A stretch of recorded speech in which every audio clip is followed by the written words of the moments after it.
Developer Bill Doyle, good morning to you. How are you doing, Michael? I'm in a state of surprise reading through the statement that you issued this morning. It would appear as though you feel that the county manager and officials in Meath County Council have not been telling the full truth and saying that they didn't give any assurances to you that land at Bryanstown would be rezoned, and you're also saying the councillors Tom Kelly and Jimmy Cudden are responsible for killing off the Drogheda United Stadium project. Well, I'll just go back to your first point, Michael, first. We had, I'd say, 9 meetings with Meath County Council, at which we had full professional teams at those meetings, which would have included architects, engineers, planning consultants, etc. And we engaged fully, and so did they, during those meetings, to discuss detail of site layouts for those lands. And in fact, some of those site layouts that were produced would have appeared in the Irish Times and the Irish Independent from time to time on the Drogheda issue. For them to come out and say that they gave no assurances is just, it's outrageous. I mean, I cannot understand how they can come out with that statement in the paper. It's just beggars belief, to be honest with you.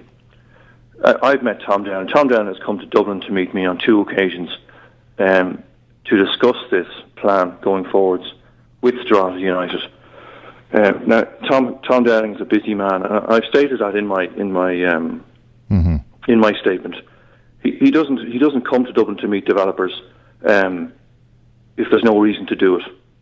He came to a meeting with Martina Maloney in Drogheda Borough, organised by Des Foley, to discuss the servicing of the residential lands in Bryanstown for the residential development as planned, as laid out in front of them. And your point is that if they were going to discuss the servicing, the zoning wasn't in question? Absolutely not. The zoning was never in question on these. The residential zoning was never in question on these lands.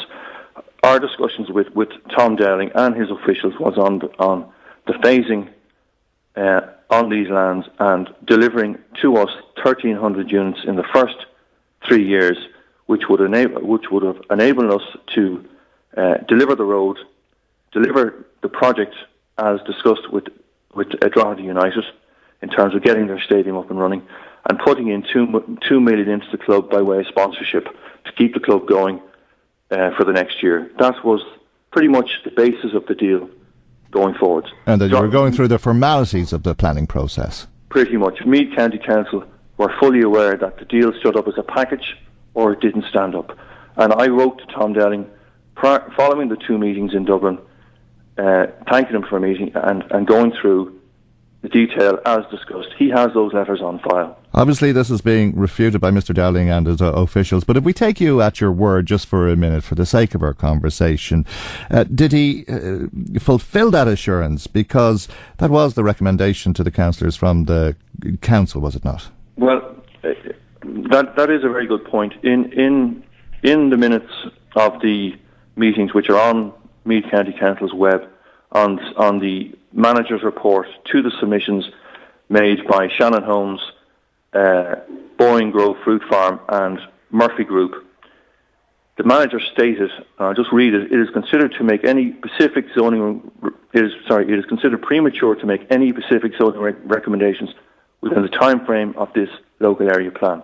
In other words, what he's saying is these lands are outside the remit of the plan and should not be zoned during the life of this plan.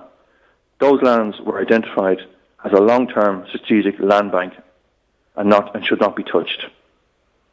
That's basically the state of play with those lands. And what did that mean in terms of the development of the stadium and the houses that you proposed would be part of that project? Well, effectively, what has happened here is because those lands have now been included, and just if I can clarify it, in Keith Simpson's report, he was the author of the current LAP that is now on display. He advises Meath County Council. He states, zoning these lands now could result in the loss of suitable employment generating projects in the future. In other words, those lands have been identified as a potential employment area. This again is all on the web.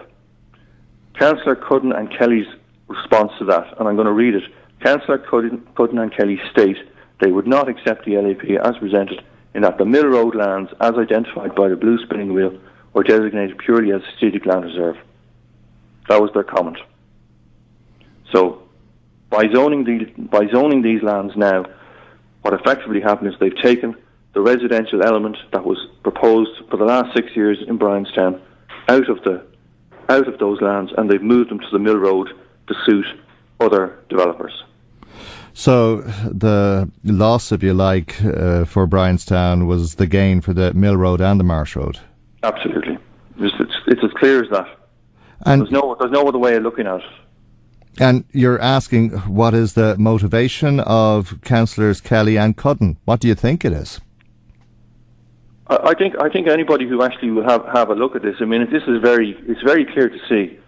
They've gone against the advice of the Meath, Louth and Drogheda strategic plan, which was again paid for by taxpayers' money. They've gone against the advice of Keith Simpson, who is being paid by Meath County Council to advise the council and produce a plan. They've gone against the advice of Liam Henry on these lands. So, I mean, it doesn't take a lot here to add things up. But that's 2 of the 5 local area councillors, so they didn't act alone, obviously. They didn't. Whether they act alone or not, Councillor Cudden and Kelly, their names are all over the minutes of the meetings stating they want these lands. They were the driving force. They were absolutely. I mean, it's in the January meetings, it's in the February meetings. They're all over this. My question is to both of them: why are you so adamant that these lands have to be put in this plan?